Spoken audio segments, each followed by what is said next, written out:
देखिए एक हल्का फुल्का ही मैच हुआ ये, इसलिए कि बहुत सारी उम्मीदें हमने बनाई हुई थी हैदराबाद किंग्समैन को सामने रखते हुए। पिछले चारों मैच बहुत अच्छा खेले और स्पीड पकड़ी हुई थी, विनिंग स्प्री भी थी, और ऑल इम्पोर्टेंट मैच में एक तरह से डू और डाई सिचुएशन थी हैदराबाद के लिए, और 80 ऑल आउट हो जाना, इसका मजा नहीं आया बिल्कुल भी।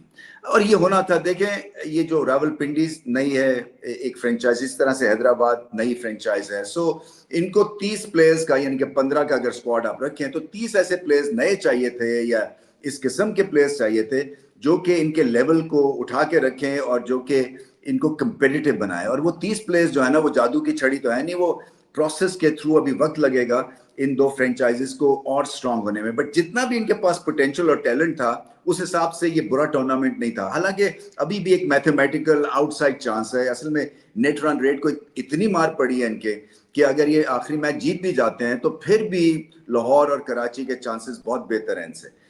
तो एक तरह से मायूसी हुई। और दूसरा, उस्मान खान देखें, उन्होंने पिछले मैच में सेंचुरी लगाई थी और मैच विनिंग सेंचुरी लगाई थी, और स्ट्राइक रेट तबाहकुन था। इसमें उनका स्ट्राइक रेट बिल्कुल ही फ्लैट हो गया और सिचुएशन को भी वो ठीक तरह से असेस नहीं कर सके।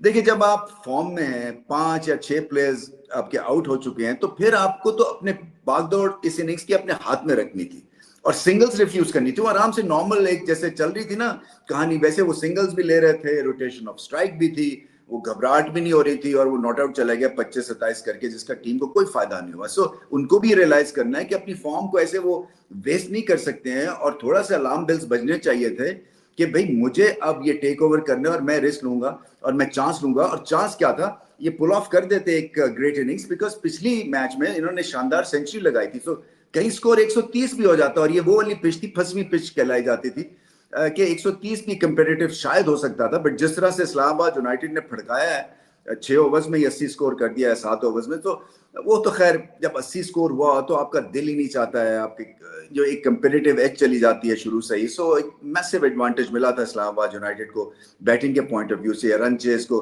टारगेट करने के पॉइंट ऑफ व्यू से। बट अगर कहीं 130 लगा होता तो आई एम श्योर कि हैदराबाद वाले और ज्यादा फाइट करते और थोड़े से रन मिल जाने थे बॉलर्स को। बट ऐसा कुछ भी नहीं हुआ।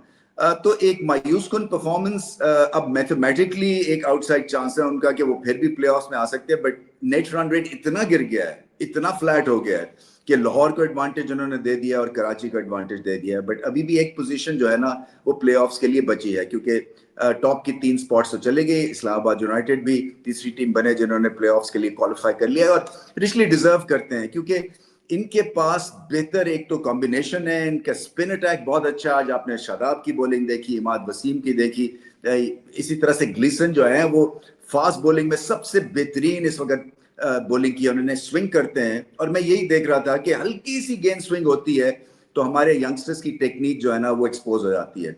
पाँव किधर, बल्ला किधर, वो जैसे होता है ना कि आपका जिस तरह से बेस पका हुआ नहीं है, आपकी जो टेक्निक है ना वो पकी हुई नहीं है, और आप बस डंडा चलाते हैं और उसके बेस के ऊपर जो है आप खेली जाते हैं। बट T20 के लिए भी आपको टेक्निक की जरूरत है, जैसे कि आपको इस्लामाबाद यूनाइटेड के दोनों ओपनर्स ने दिखाया है। इसलिए कि मिनाज का एक तरह से उसकी टेक्निक अच्छी है, इसी तरह से जो मोहसिन रियाज को खिलाया गया, मैं उनसे इंप्रेस हुआ हूँ।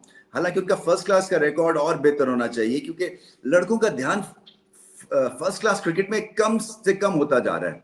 थोड़े से इंसेंटिव्स और देने पड़ेंगे, फर्स्ट क्लास सर्किट में पैसे बढ़ाने पड़ेंगे आपको, तभी जो है ना ये प्लेयर्स एंगेज होंगे। सिर्फ 2 सेंचुरीज है उनकी फर्स्ट क्लास क्रिकेट में, सो उनका रिकॉर्ड और बेहतर होना है। इसका मतलब यही है कि उनकी टेक्निक थोड़ी सी और पॉलिश होगी। बट ओवरऑल टेम्परामेंट ठीक था, अटैकिंग उनके पास ऑप्शंस थे, और बेखौफी से वो खेले। और टारगेट छोटा था, फिर भी इतने छोटे सैंपल साइज से पता यही चलता है जो उन्होंने बैटिंग की है, मेरे ख्याल में 43 या 44 रन किए उन्होंने, कि उनमें पोटेंशियल है और आगे जाके इनको रेगुलरली इस्तेमाल कर सकते हैं इस्लामाबाद यूनाइटेड की टीम, और इस कॉम्बिनेशन में खूब वो फिट होंगे।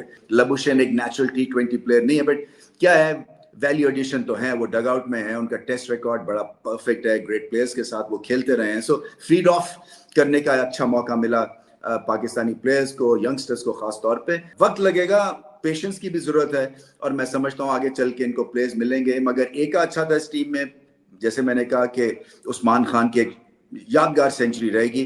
صرف اس اننگز میں تھوڑی سی ان کو اور زیادہ گیم اویئرنیس دکھانی چاہیے تھی. میں سمجھتا ہوں کہ جیسے ہی 4-5 وکٹیں گری ان کو قابو کر لینی چاہیے تھی اننگز, اور سنگلز ریفیوز کرنی چاہیے تھی, ان کو ٹیک اوور کر دینا چاہیے تھا.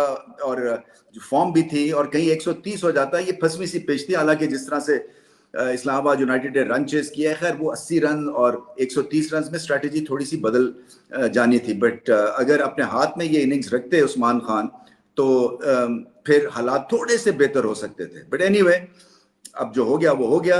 اسلام آباد یونائٹیڈ کو بہت بہت مبارک. مجھے لگتا ہے دروازے تھوڑے سے اور کھل گئے ہیں لاہور قلندرز کے لیے اور کراچی کے لیے to qualify for the play office.